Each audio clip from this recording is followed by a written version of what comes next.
ಮುಖ್ಯಾಂಶಗಳು. ಕೊರೋನಾ ಹೊಸ ಅಲೆ ಹಿನ್ನೆಲೆ ಮುನ್ನೆಚ್ಚರಿಕೆ ಕ್ರಮವಾಗಿ ರಾಜ್ಯದಲ್ಲಿ ಇಂದಿನಿಂದ 9 ದಿನ ರಾತ್ರಿ ಕರ್ಫ್ಯೂ ಜಾರಿ. ಮುಖ್ಯಮಂತ್ರಿ ಸಾರ್ವಜನಿಕರ ಸಹಕಾರ ಅಗತ್ಯ. ಮುಖ್ಯಮಂತ್ರಿ ಬಿಎಸ್ ಯಡಿಯೂರಪ್ಪ. ಪೂರ್ವ ನಿಗದಿಯಂತೆ ಜನವರಿ 1ರಿಂದ ಎಸ್ಎಸ್ಎಲ್ಸಿ ಪಿಯುಸಿ ತರಗತಿ ಆರಂಭ. ಕಟ್ಟುನಿಟ್ಟಾಗಿ ಕೋವಿಡ್-19 ಮಾರ್ಗಸೂಚಿ ಪಾಲನೆ. ಸಚಿವ ಎಸ್ ಸುರೇಶ್ ಕುಮಾರ್. ಡಿಟಿಎಚ್ ಸೇವೆ ಮಾರ್ಗಸೂಚಿ ಪರಿಷ್ಕರಣೆ. ವಾರ್ತಾ ಮತ್ತು ಪ್ರಸಾರ ಸಚಿವಾಲಯದ ಕೆಲ ವಿಭಾಗಗಳ ವಿಲೀನಕ್ಕೆ ಕೇಂದ್ರ ಸಚಿವ ಸಂಪುಟ ಅನುಮೋದನೆ. ಪ್ರಕಾಶ್ ಜಾವಡೇಕರ್. ಕೇಂದ್ರ ಕೃಷಿ ಸುಧಾರಣಾ ಕಾನೂನುಗಳಿಗೆ ಮತ್ತಷ್ಟು ರೈತ ಸಂಘಟನೆಗಳ ಬೆಂಬಲ. 9 ಕೋಟಿ ಪಿಎಂ ಕಿಸಾನ್ ಸಮ್ಮಾನ್ ಫಲಾನುಭವಿಗಳಿಗೆ ನಾಡಿದ್ದು ಹಣ ಜಮೆ. ನರೇಂದ್ರ ಸಿಂಗ್ ತೋಮರ್. ವಾರ್ತೆಗಳ ವಿವರ.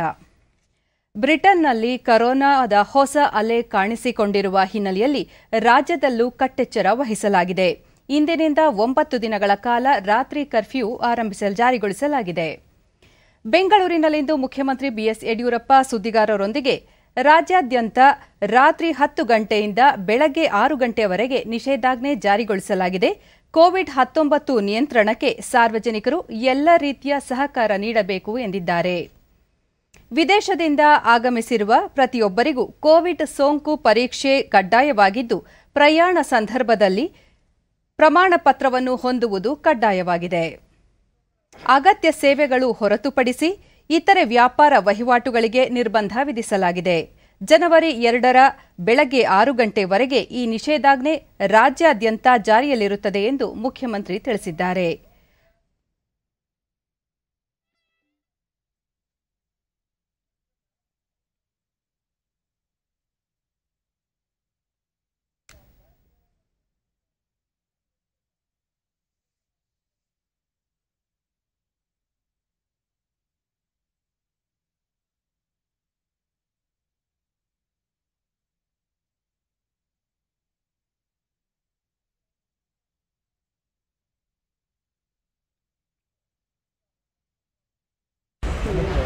ಕೊರೋನಾ ವೈರಾನ್ ಹಿನ್ನೆಲೆಯಲ್ಲಿ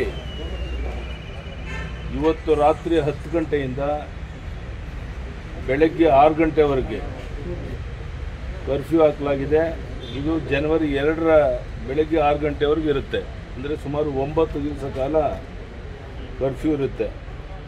ಇದು ಇಡೀ ರಾಜ್ಯಕ್ಕೆ ಅನ್ವಯ ಆಗುತ್ತೆ. ಹೊರದೇಶದಿಂದ ಬರುವಂಥ ಪ್ರತಿಯೊಬ್ಬರು RT-PCR ನೆಗೆಟಿವ್ ಸರ್ಟಿಫಿಕೇಟ್ ಇಟ್ಕೊಂಡೇ ಪ್ರವಾಸ ಮಾಡಬೇಕು. ಅದು 72 ಗಂಟೆ ಒಳಗೆ ಮಾತ್ರ ಮಾಡಿಸಿರಬೇಕು. ಈಗಾಗಲೇ ವಿಮಾನ ನಿಲ್ದಾಣದಲ್ಲಿ ಪರೀಕ್ಷೆ ವ್ಯವಸ್ಥೆ ಮಾಡಲಾಗಿದೆ.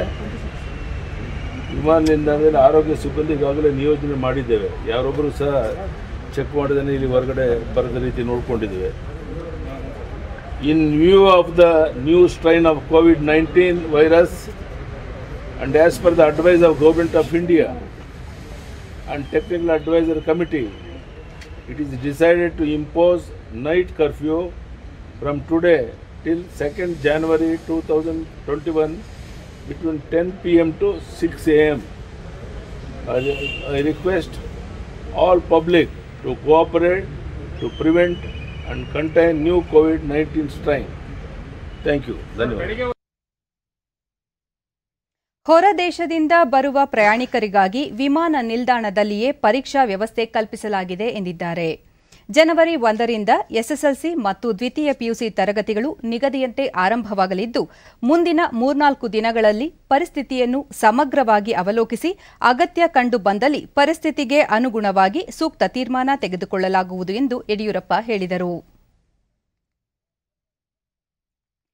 ಕೋವಿಡ್-19 ಹೊಸ ಅಲೆ ಕಾಣಿಸಿಕೊಂಡಿರುವ ಹಿನ್ನೆಲೆಯಲ್ಲಿ ರಾಜ್ಯದಲ್ಲೂ ಸೂಕ್ತ ಮುನ್ನೆಚ್ಚರಿಕಾ ಕ್ರಮಗಳನ್ನು ಕೈಗೊಳ್ಳುವ ಕುರಿತು ಆರೋಗ್ಯ ಹಾಗೂ ವೈದ್ಯಕೀಯ ಶಿಕ್ಷಣ ಸಚಿವ ಡಾ ಕೆ ಸುಧಾಕರ್ ಬೆಂಗಳೂರಿನಲ್ಲಿಂದು ತಾಂತ್ರಿಕ ಸಲಹಾ ಸಮಿತಿ ಸದಸ್ಯರೊಂದಿಗೆ ತುರ್ತು ಸಭೆ ನಡೆಸಿದರು. ಸಭೆಯ ಬಳಿಕ ಅವರು ಕೊರೋನಾದ ಹೊಸ ಅಲೆಯೊಂದು ವ್ಯಾಪಿಸಿರುವ ಕುರಿತು ಎಲ್ಲೆಡೆ ಚರ್ಚೆಯಾಗುತ್ತಿದೆ. ಈ ಹಿನ್ನೆಲೆಯಲ್ಲಿ ತಾಂತ್ರಿಕ ಸಲಹಾ ಸಮಿತಿ ತಜ್ಞರೊಂದಿಗೆ ಚರ್ಚಿಸಿ ಕೆಲ ಸಲಹೆಗಳನ್ನು ಪಡೆಯಲಾಗಿದೆ. ಸೋಂಕು ನಿಯಂತ್ರಣಕ್ಕೆ ಕೈಗೊಳ್ಳಬೇಕಾದ ಕ್ರಮಗಳ ಕುರಿತು ಸಭೆಯಲ್ಲಿ ಚರ್ಚಿಸಲಾಯಿತು ಎಂದು ಮಾಹಿತಿ ನೀಡಿದರು. ಕಳೆದ 14 ದಿನಗಳಿಂದ ಬ್ರಿಟನ್ನಿಂದ ಕರ್ನಾಟಕಕ್ಕೆ ಆಗಮಿಸಿರುವವರ ವಿವರಗಳನ್ನು ಕಲೆ ಹಾಕಿ ರೋಗ ಲಕ್ಷಣ ಹೊಂದಿರುವವರಿಗೆ ಸೋಂಕು ಪರೀಕ್ಷೆ ನಡೆಸಲು ತೀರ್ಮಾನಿಸಲಾಗಿದೆ ಎಂದು ತಿಳಿಸಿದರು. ಪೂರ್ವ ನಿಗದಿಯಂತೆ ರಾಜ್ಯಾದ್ಯಂತ ಜನವರಿ 1ರಿಂದ ಶಾಲಾ ಕಾಲೇಜುಗಳು ಆರಂಭವಾಗಲಿದೆ ಎಂದು ಪ್ರಾಥಮಿಕ ಮತ್ತು ಪ್ರೌಢಶಿಕ್ಷಣ ಸಚಿವ ಎಸ್ ಸುರೇಶ್ ಕುಮಾರ್ ಬೆಂಗಳೂರಿನಲ್ಲಿಂದು ತಿಳಿಸಿದ್ದಾರೆ.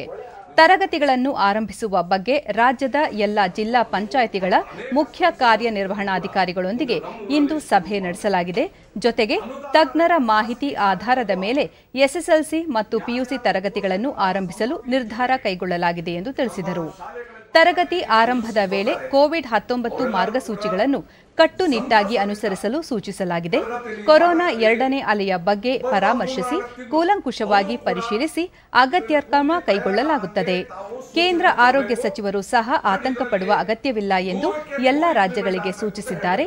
ಆದಾಗ್ಯೂ ಎಲ್ಲ ರೀತಿಯ ಮುನ್ನೆಚ್ಚರಿಕೆ ಕ್ರಮಗಳನ್ನು ಕೈಗೊಳ್ಳಲಾಗುವುದು ಎಂದು ತಿಳಿಸಿದರು. ಶಾಲೆಗಳ ಆರಂಭ ಸರ್ಕಾರದ ಬದ್ಧತೆಯೇ ಹೊರತು ಪ್ರತಿಷ್ಠೆ ಅಲ್ಲ ಎಂದು ಅವರು ಇದೇ ವೇಳೆ ಸ್ಪಷ್ಟಪಡಿಸಿ, ಬಿಸಿಯೂಟ ಯೋಜನೆಯನ್ನು ಸದ್ಯಕ್ಕೆ ಆರಂಭಿಸುವುದಿಲ್ಲ. ಅದಕ್ಕೆ ಬದಲಾಗಿ ಪೌಷ್ಟಿಕಾಂಶ ಆಹಾರ ಪದಾರ್ಥಗಳನ್ನು ವಿದ್ಯಾರ್ಥಿಗಳ ಮನೆಗಳಿಗೆ ತಲುಪಿಸಲಾಗುವುದು ಎಂದು ಅವರು ತಿಳಿಸಿದರು. ನಾವು ಪೂರ್ತಿ 1ನೇ ತಾರೀಕಿಂದ ತರಗತಿಗಳನ್ನು ನಡೆಸಕ್ಕೆ ಪೂರ್ತಿ ಸಿದ್ಧತೆ ನಡೆಸ್ತೇವೆ. ಅಥವಾ 12ನೇ ತರಗತಿ ಎಸ್ಎಸ್ಎಲ್ಸಿ ಮತ್ತೆ 2ನೇ ಪಿಯುಸಿ ಆ ತರಗತಿಗಳನ್ನ ಪ್ರಾರಂಭ ಮಾಡೋದಕ್ಕೆ ಇವತ್ತು ಅನುಮತಿ ಸಭೆ ನೀಡಿದೆ. ಮುಖ್ಯಮಂತ್ರಿಗಳು ಅನುಮತಿ ನೀಡಿದ್ದಾರೆ. ಈ ದೃಷ್ಟಿಯಿಂದ ನಾವು ಬಹಳ ವಿವರವಾದ ಮಾರ್ಗದರ್ಶಿ ಸೂತ್ರವನ್ನ ನಾವು ತಯಾರಿಸಿದ್ದೀವಿ. ಈ ಮಾರ್ಗದರ್ಶಿ ಸೂತ್ರ ಕೂಡ ನಮ್ಮ ತಾಂತ್ರಿಕ ಸಲಹಾ ಸಮಿತಿಯ ಒಂದು ಮಾರ್ಗದರ್ಶನದ ಮೇಲೆ ಮಾಡಿದ್ದೀವಿ. ನಾವೇನು ಮಾರ್ಗದರ್ಶಿ ಸೂತ್ರ ರಚಿಸಿದ್ದೀವಿ ಅದನ್ನ ನೋಡಿ ಬಹಳ ಸಂತೋಷದಿಂದ ಅದಕ್ಕೆ ಒಪ್ಪಿಗೆ ಕೊಟ್ಟಿದೆ ತಾಂತ್ರಿಕ ಸಲಹಾ ಸಮಿತಿ. ಇದಕ್ಕೂ ಮುನ್ನ ಅವರು ಬೆಂಗಳೂರಿನಲ್ಲಿರುವ ಸರ್ಕಾರಿ ಅಲ್ಪಸಂಖ್ಯಾತ ವಿಕೆಒ ಪಿಯು ಕಾಲೇಜಿಗೆ ಭೇಟಿ ನೀಡಿ ಪರಿಶೀಲನೆ ನಡೆಸಿದರು.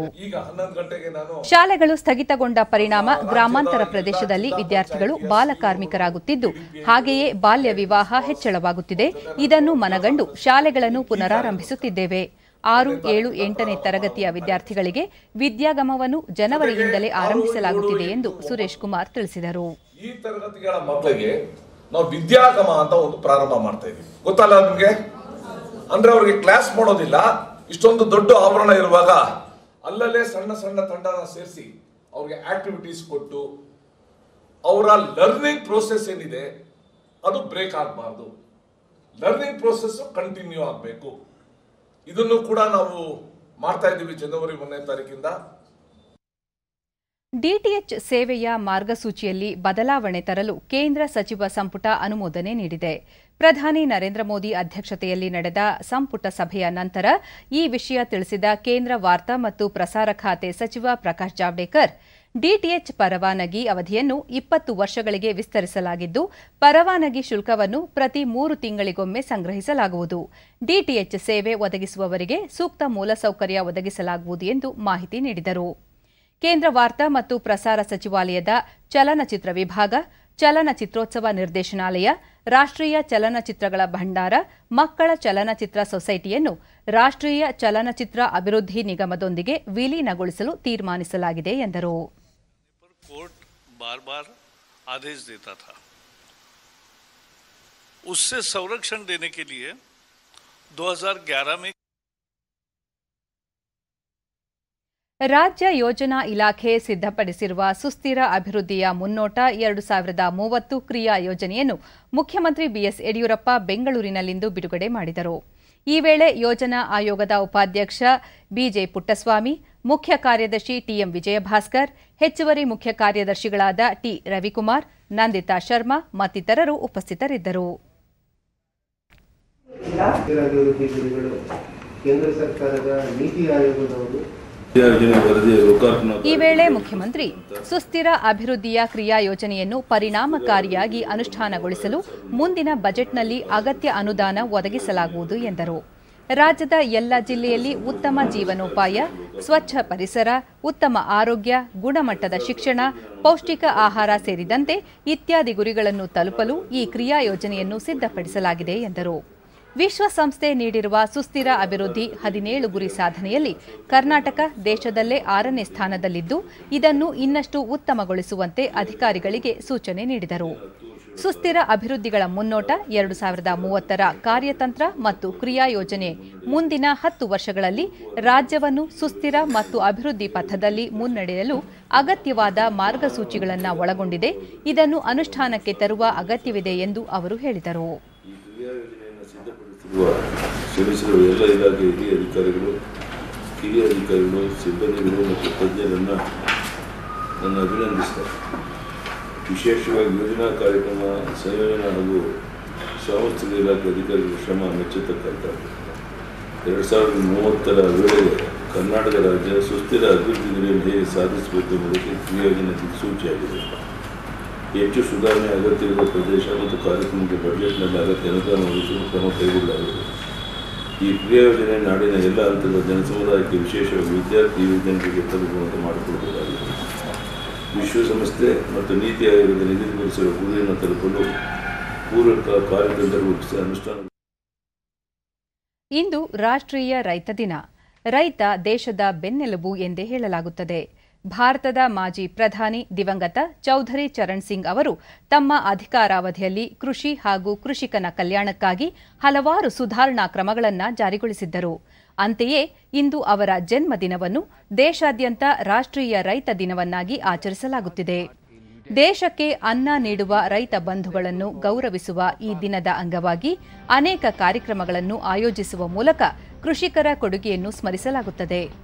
ದೆಹಲಿಯ ಕಿಸಾನ್ ಘಾಟ್ನಲ್ಲಿ ಚೌಧರಿ ಚರಣ್ ಸಿಂಗ್ ಅವರ ಸಮಾಧಿಗೆ ಹಲವಾರು ಗಣ್ಯರು ಪುಷ್ಪನಮನ ಸಲ್ಲಿಸಿದರು.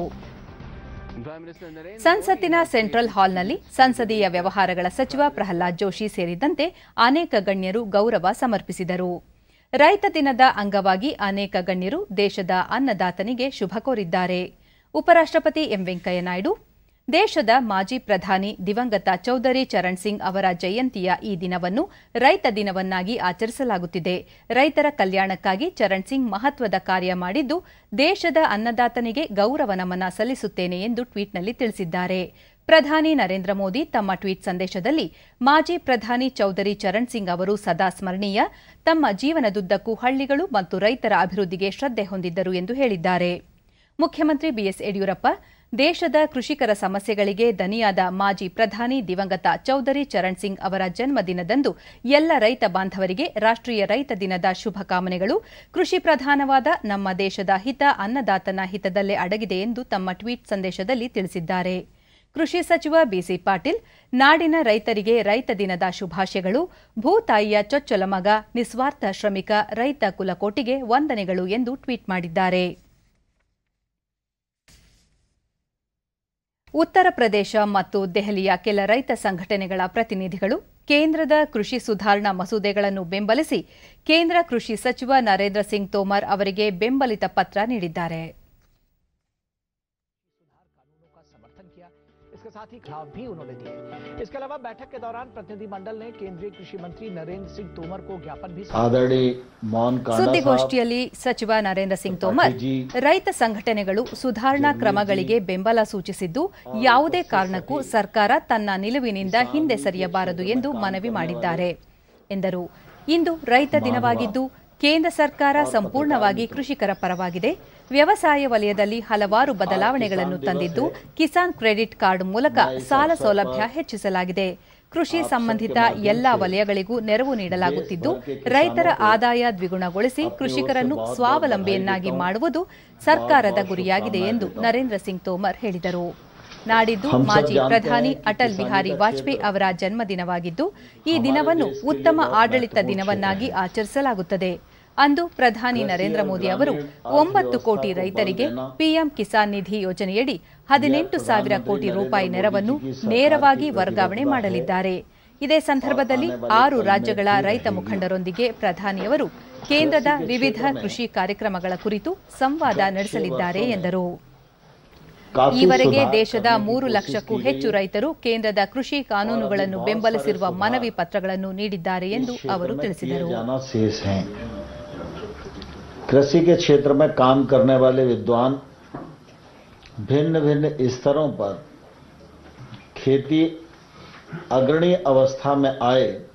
यूनियन ने इन तीनों कानूनों को ಈ ಮಧ್ಯೆ ಡಿಡಿ ನ್ಯೂಸ್ನೊಂದಿಗೆ ರೈತ ಪ್ರತಿನಿಧಿಗಳು ಕೃಷಿ ಸುಧಾರಣಾ ಕ್ರಮಗಳಿಂದ ರೈತರಿಗೆ ಹೆಚ್ಚಿನ ಅನುಕೂಲವಾಗಲಿದ್ದು ಕನಿಷ್ಠ ಬೆಂಬಲ ಬೆಲೆ ಯೋಜನೆ ಮುಂದುವರಿಯಲಿದೆ, ಕೃಷಿ ಉತ್ಪನ್ನ ಮಾರುಕಟ್ಟೆಗಳು ಸಹ ಬಲವರ್ಧನೆಗೊಳ್ಳಲಿವೆ ಎಂದು ಹೇಳಿದರು. किसान की आर्थिक स्थिति बढ़ेगी, किसान के अंदर संपन्नता आएगी, नंबर 1 बात. नंबर 2 बात, फिर भी जो हमारे किसान भाई बैठे हैं वो भी हमारे अपने हैं. हमने माननीय मंत्री जी से कहा है कि जो इसमें भ्रांतियां हैं, जैसा कि किसानों को भय दिखाया जा रहा है कि एसडीएम जो है उनका शोषण करेगा, उसको दूर करने का काम किया जाएगा. किसानों को भय दिखाया जा रहा है कि मंडी समाप्त हो जाएगी, उसको दूर करने का काम किया जाए. किसानों को भय दिखाया जा रहा है कि एमएसपी से कम उनकी फसल बिकेगी, उसको दूर करने का काम किया जाए. माननीय मंत्री जी ने भी आश्वासन दिया है कि निरंतर हम बात कर रहे हैं, करेंगे. हम ये चाहते हैं संशोधन जो वे किसान बैठे हैं ना, तो उस पक्ष में नहीं तो सरकार के पक्ष में है कि ये हमारे तीनों बिल रहने चाहिए, इनको ऐसा ना कर दिया आप कैंसिल. ಪ್ರಧಾನಿ ನರೇಂದ್ರ ಮೋದಿ ಅವರು ನಾಳೆ ಬೆಳಗ್ಗೆ ಶಾಂತಿನಿಕೇತನದಲ್ಲಿರುವ ವಿಶ್ವ ಭಾರತಿ ವಿಶ್ವವಿದ್ಯಾಲಯದ ಶತಮಾನೋತ್ಸವ ಸಮಾರಂಭ ಉದ್ದೇಶಿಸಿ ಭಾಷಣ ಮಾಡಲಿದ್ದಾರೆ. ವರ್ಚುವಲ್ ಮೂಲಕ ನಡೆಯಲಿರುವ ಈ ಸಮಾರಂಭದಲ್ಲಿ ವಿಶ್ವವಿದ್ಯಾಲಯದ ಕುಲಾಧಿಪತಿಗಳು ಆಗಿರುವ ಪ್ರಧಾನಿ ನರೇಂದ್ರ ಮೋದಿ, ಪಶ್ಚಿಮ ಬಂಗಾಳದ ರಾಜ್ಯಪಾಲರು, ಕೇಂದ್ರ ಶಿಕ್ಷಣ ಸಚಿವರು ಕೂಡ ಭಾಗವಹಿಸಲಿದ್ದಾರೆ. ಗುರುದೇವ್ ರವೀಂದ್ರನಾಥ ಟ್ಯಾಗೋರ್ ಅವರು 1921ರಲ್ಲಿ ವಿಶ್ವ ಭಾರತಿ ವಿಶ್ವವಿದ್ಯಾಲಯವನ್ನು ಸ್ಥಾಪಿಸಿದ್ದರು. 1951ರ ಮೇ ತಿಂಗಳಿನಲ್ಲಿ ವಿಶ್ವ ಭಾರತಿಯನ್ನು ಕೇಂದ್ರೀಯ ವಿಶ್ವವಿದ್ಯಾಲಯ ಎಂದು ಘೋಷಿಸಲಾಯಿತು. ಸಂಸತ್ತಿನ ಕಾಯ್ದೆಯ ಅನುಸಾರ ಸಂಸ್ಥೆಯನ್ನು ರಾಷ್ಟ್ರೀಯ ಪ್ರಾಮುಖ್ಯತಾ ಸಂಸ್ಥೆಯನ್ನಾಗಿ ಮಾನ್ಯತೆ ನೀಡಲಾಯಿತು. ಗುರುದೇವ್ ಟ್ಯಾಗೋರ್ ಅವರು ರೂಪಿಸಿದ ಶಿಕ್ಷಣಶಾಸ್ತ್ರದ ಆಧಾರದ ಮೇಲೆ ನಡೆಯುತ್ತಿದ್ದ ಈ ವಿಶ್ವವಿದ್ಯಾಲಯವು ಕಾಲಕ್ರಮೇಣ ಇತರ ಆಧುನಿಕ ವಿಶ್ವವಿದ್ಯಾಲಯಗಳಂತೆ ರೂಪುಗೊಂಡಿದೆ. ಕೇಂದ್ರಾಡಳಿತ ಪ್ರದೇಶ ಜಮ್ಮು ಕಾಶ್ಮೀರದಲ್ಲಿ ನಡೆದ ಜಿಲ್ಲಾ ಅಭಿವೃದ್ಧಿ ಮಂಡಳಿ ಡಿಡಿಸಿ ಚುನಾವಣೆಯಲ್ಲಿ ಬಿಜೆಪಿ ಅತಿದೊಡ್ಡ ಪಕ್ಷವಾಗಿ ಹೊರಹೊಮ್ಮಿದೆ. 280 ಸ್ಥಾನಗಳಲ್ಲಿ ಬಿಜೆಪಿ 74 ಸ್ಥಾನಗಳನ್ನು ಗಳಿಸಿದೆ. ನ್ಯಾಷನಲ್ ಕಾನ್ಫರೆನ್ಸ್ 67 ಸ್ಥಾನಗಳೊಂದಿಗೆ ಎರಡನೇ ಸ್ಥಾನದಲ್ಲಿದ್ದು, ಪಕ್ಷೇತರರು 49 ಸ್ಥಾನಗಳಲ್ಲಿ ಗೆದ್ದು ಮೂರನೇ ಸ್ಥಾನ ಗಳಿಸಿದ್ದಾರೆ. वहीं नेशनल कॉन्फ्रेंस ने किश्तवाड़, रामबन, राजौरी में ज्यादा सीटें जीती हैं. वहीं पुंछ में निर्दलीय उम्मीदवारों ने बाजी मारी है. इन चुनावों में गुपकार अलायंस सबसे बड़े गठबंधन के रूप में उभरा है. 280 सीटों पर हुए चुनाव में से 276 सीटों के आए परिणामों में भारतीय जनता पार्टी ने अब तक 74 सीटों पर जीत हासिल कर ली है. वहीं जम्मू कश्मीर नेशनल कॉन्फ्रेंस ने 67 सीटों पर जीत हासिल की है. निर्दलीय उम्मीदवारों ने ಚುನಾವಣಾ ಫಲಿತಾಂಶ ಕುರಿತು ಪ್ರತಿಕ್ರಿಯೆ ನೀಡಿದ ಬಿಜೆಪಿ ಹಿರಿಯ ಮುಖಂಡ ಹಾಗೂ ಕೇಂದ್ರ ಸಚಿವ ರವಿಶಂಕರ್ ಪ್ರಸಾದ್, ಹೊಸ ಜಮ್ಮು ಕಾಶ್ಮೀರದಲ್ಲಿ ಬಿಜೆಪಿ ನವ ಅಧ್ಯಾಯ ಆರಂಭಿಸಿದೆ. ಹೊಸ ಆಡಳಿತ ಮತ್ತು ನಾಯಕತ್ವದಲ್ಲಿ ಬದಲಾವಣೆಯಾಗಬೇಕೆಂಬುದು ಅಲ್ಲಿನ ಜನರ ಅಭಿಮತವಾಗಿದೆ. ಎನ್ಸಿಪಿ, ಕಾಂಗ್ರೆಸ್, ಪಿಡಿಪಿ ಪಕ್ಷಗಳಿಗಿಂತಲೂ ಬಿಜೆಪಿ ಹೆಚ್ಚು ಮತಗಳನ್ನು ಗಳಿಸಿ ತನ್ನ ಜನಪ್ರಿಯತೆಯನ್ನು ನಿರೂಪಿಸಿದೆ ಎಂದು ಹೇಳಿದರು.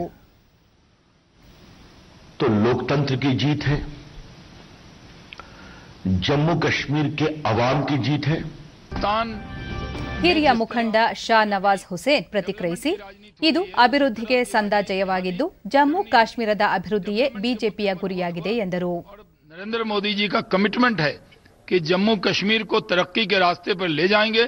मैं जम्मू कश्मीर की आवाम का बहुत शुक्रिया अदा करता हूं कि उन्होंने जिस तरह का साथ दिया, सपोर्ट दिया. इस कर्ज को भारतीय जनता पार्टी उतारेगी और यहां डेवलपमेंट करके हम दिखाएंगे. ಬಿಜೆಪಿಯ ಮತ್ತೋರ್ವ ಮುಖಂಡ ಅನುರಾಗ್ ಸಿಂಗ್ ಠಾಕೂರ್, ಇದು ಜನರ ಮತ್ತು ಜನತಂತ್ರ ವ್ಯವಸ್ಥೆಯ ಗೆಲುವಾಗಿದೆ. ದೇಶದಲ್ಲಿ ನಡೆದ ಬಹುತೇಕ ಎಲ್ಲ ಚುನಾವಣೆಗಳಲ್ಲೂ ಬಿಜೆಪಿ ಮಹತ್ವದ ಸಾಧನೆ ಮಾಡಿದ್ದು ಅಭಿವೃದ್ಧಿ ಕಾರ್ಯಗಳಿಗೆ ಜನಾದೇಶ ದೊರೆಯುತ್ತಿದೆ ಎಂದು ಹೇಳಿದರು. ಕೇಂದ್ರ ಚುನಾವಣಾ ಆಯೋಗದ ಮುಖ್ಯ ಆಯುಕ್ತ ಸುನಿಲ್ ಅರೋರಾ ಇಂದು ರಾಷ್ಟ್ರಪತಿ ರಾಮನಾಥ್ ಕೋವಿಂದ್ ಅವರನ್ನು ಭೇಟಿ ಮಾಡಿ ಚರ್ಚೆ ನಡೆಸಿದರು. ರಾಷ್ಟ್ರಪತಿ ಭವನದಲ್ಲಿ ಭೇಟಿ ಮಾಡಿ ಇತ್ತೀಚೆಗೆ ನಡೆದ ಚುನಾವಣೆಗಳು, ಚುನಾವಣಾ ಆಯೋಗದ ಕಾರ್ಯಚಟುವಟಿಕೆಗಳ ಬಗ್ಗೆ ಮಾಹಿತಿ ನೀಡಿದ್ದಾರೆ ಎನ್ನಲಾಗಿದೆ.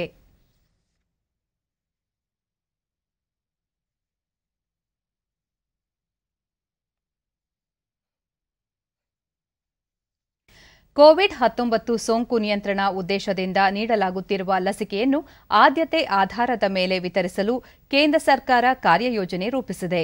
ಇದಕ್ಕಾಗಿ ಈಗಾಗಲೇ ನೀಲನಕ್ಷೆ ರೂಪಿಸಿ ಲಸಿಕೆ ನೀಡಲು ವ್ಯಾಪಕ ಕ್ರಮಗಳನ್ನು ತೆಗೆದುಕೊಂಡಿದೆ. ಮೊದಲ ಹಂತದಲ್ಲಿ ಆರೋಗ್ಯ ಕಾರ್ಯಕರ್ತರಿಗೆ ನೀಡುತ್ತಿದ್ದು, ಈ ಮೂಲಕ ಸೋಂಕಿಗೆ ಚಿಕಿತ್ಸೆ ನೀಡುತ್ತಿರುವ ಆರೋಗ್ಯ ಸೇವೆಗಳನ್ನು ಮತ್ತಷ್ಟು ಬಲಗೊಳಿಸಲು ಉದ್ದೇಶಿಸಿದೆ. ಅಪಾಯ ಎದುರಿಸುತ್ತಿರುವ ಕೊರೋನಾ ಸೇನಾನಿಗಳಿಗೆ ಲಸಿಕೆ ವಿತರಿಸುವ ಮೂಲಕ ಆತ್ಮವಿಶ್ವಾಸ ಹೆಚ್ಚಿಸಲು ಸರ್ಕಾರ ಉದ್ದೇಶಿಸಿದೆ. ಬಳಿಕ 50 ವರ್ಷ ವಯೋಮಿತಿ ಮೀರಿದವರಿಗೆ ಹಾಗೂ ಇತರ ಗಂಭೀರ ಆರೋಗ್ಯ ಸಮಸ್ಯೆ ಹೊಂದಿರುವ 50 ವರ್ಷ ಕೆಳಗೆ ಇರುವವರಿಗೂ ಸಹ ಲಸಿಕೆ ವಿತರಿಸುವುದು ಸರ್ಕಾರದ ಆದ್ಯತೆಯಾಗಿದೆ.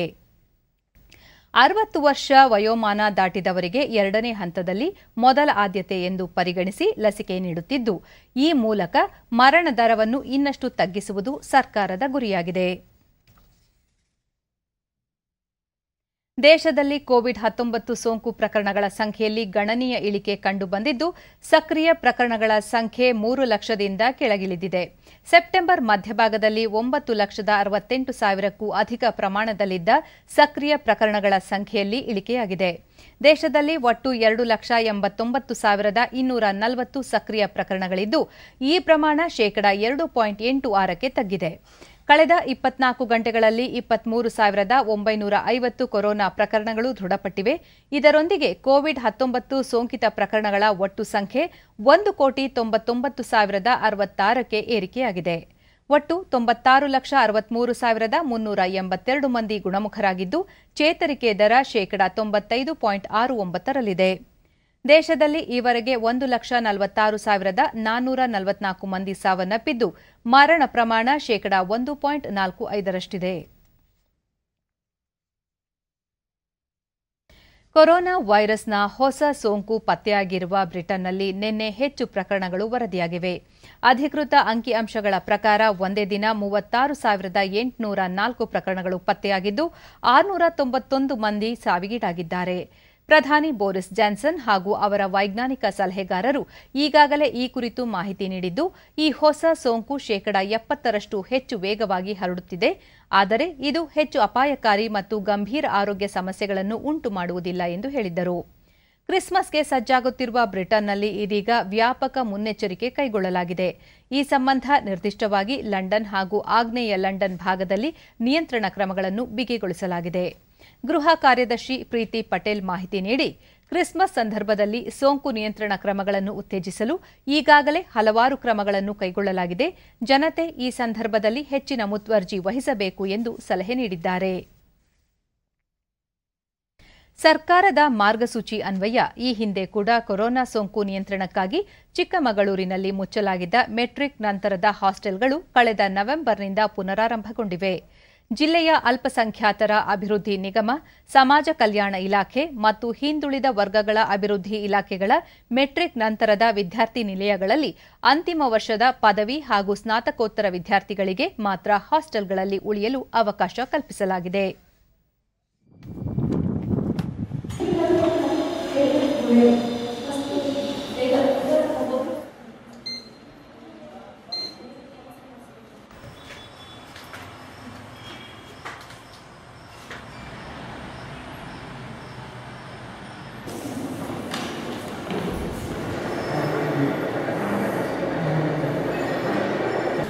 ನಮ್ಮ ಅಲ್ಪಸಂಖ್ಯಾತರ ಜಿಲ್ಲೆಯ ಅಲ್ಪಸಂಖ್ಯಾತರ ಜಿಲ್ಲಾ ಕಲ್ಯಾಣಾಧಿಕಾರಿ ಸಂಧ್ಯಾ, ಸರ್ಕಾರದ ಮಾರ್ಗಸೂಚಿ ಅನ್ವಯ ವಿದ್ಯಾರ್ಥಿ ನಿಲಯಗಳನ್ನು ಪುನರಾರಂಭಿಸಲಾಗಿದೆ.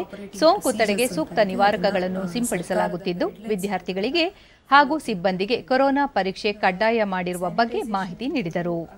ಜೊತೆಗೆ ಮಕ್ಕಳದು ಏನು ಥರ್ಮಲ್ ಸ್ಕ್ಯಾನಿಂಗ್ ಇರುತ್ತೆ ಅದನ್ನು ಮಾಡುವಂಥದ್ದು ಇರ್ಬೋದು. ಜೊತೆಗೆ ಏನು ಎಂಟ್ರಿ ಹಾಕ್ತಾರೆ ಸ್ಟೂಡೆಂಟ್ಸು ಹೊರ್ಗಡೆ ಹೋದಾಗ ಮತ್ತು ಹೊರ್ಗಡೆಯಿಂದ ಬಂದಾಗ, ಸೊ ಆ ಸ್ಯಾನಿಟೈಸೇಷನ್ ಪ್ರೊಸೀಜರ್ಸ್ ಎಲ್ಲ ಫಾಲೋ ಅಪ್ ಮಾಡ್ತಾ ಇದ್ದೀವಿ. ಆ್ಯಂಡ್ ಈವನ್ ಫ್ಲೋರ್ ಸ್ಯಾನಿಟೈಸೇಷನ್ ಇರ್ಬೋದು. ಆ್ಯಂಡ್ ನಮ್ಮದು ಏನು ಫುಡ್ಡು ಕುಕ್ ಮಾಡ್ತೀವಿ ಅದನ್ನು ರನ್ನಿಂಗ್ ಟ್ಯಾಪ್ ವಾಟರಲ್ಲಿ ಮತ್ತು ಲವಣ ಮಿಶ್ರಿತ ವಾಟ್ರಲ್ಲಿ ಕ್ಲೀನ್ ಮಾಡುವಂಥದ್ದು ಇರ್ಬೋದು, ಎಲ್ಲ ಪ್ರೊಸೀಜರ್ಗಳನ್ನ ಫಾಲೋ ಅಪ್ ಮಾಡಿ ನಮ್ಮ ಇಡೀ ಜಿಲ್ಲೆಯಾದ್ಯಂತ ಹಿಂದುಳಿದ ವರ್ಗಗಳ ಕಲ್ಯಾಣಾಧಿಕಾರಿ ಸೋಮಶೇಖರ್ ನವೆಂಬರ್ 17ರಿಂದ ಸ್ನಾತಕೋತ್ತರ ಮತ್ತು ಅಂತಿಮ ತರಗತಿಯ ವಿದ್ಯಾರ್ಥಿಗಳಿಗೆ ಹಾಸ್ಟೆಲ್ ವ್ಯವಸ್ಥೆ ಕಲ್ಪಿಸಲಾಗಿದೆ.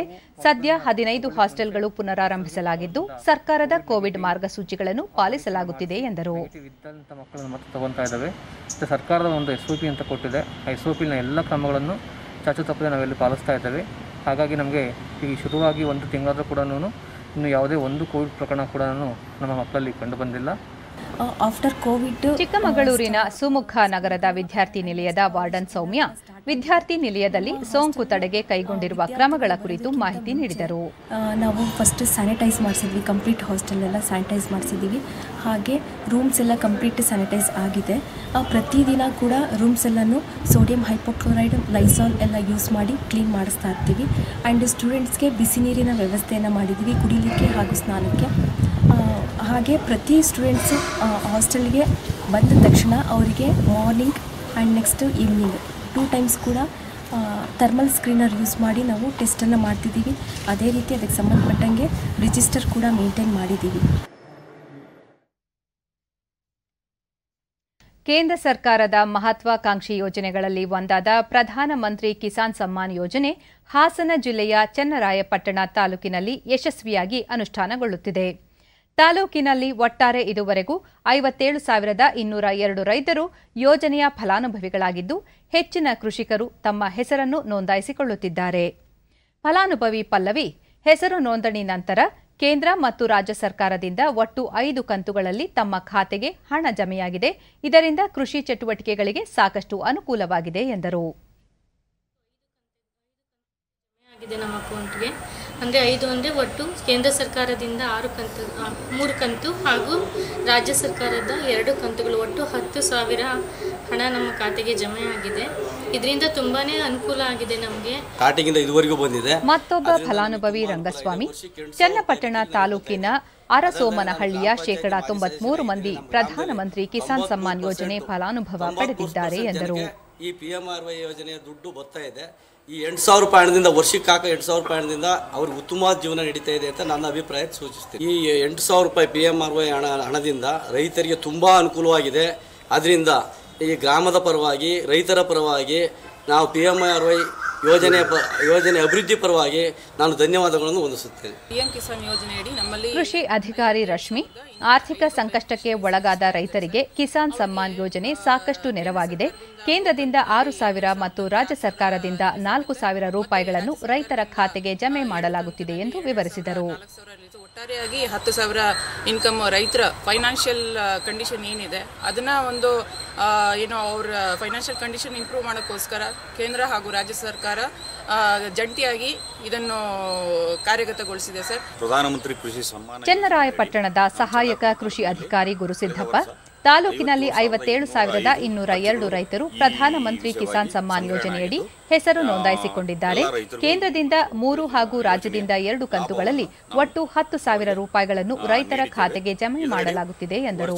3 ಕಂತುಗಳಂತೆ ಒಂದು ಕಂತಿಗೆ 2,000ದಂತೆ 3 ಕಂತುಗಳು 6,000 ರೂಪಾಯಿ ಅವರಿಗೆ ಅಕೌಂಟ್ಗೆ ಜಮಾ ಮಾಡಿ ಮತ್ತು ಕೇಂದ್ರ ಸರ್ಕಾರ ವತಿಯಿಂದ ರಾಜ್ಯ ಸರ್ಕಾರ ವತಿಯಿಂದ 2 ಕಂತುಗಳಂತೆ ಒಂದು ಕಂತಿಗೆ 2,000ದಂತೆ 4,000 ರೂಪಾಯಿ ಒಟ್ಟು ಹಣವನ್ನು ಅವರ ಅಕೌಂಟ್ಗೆ ಜಮಾ ಮಾಡಲಾಗಿದೆ.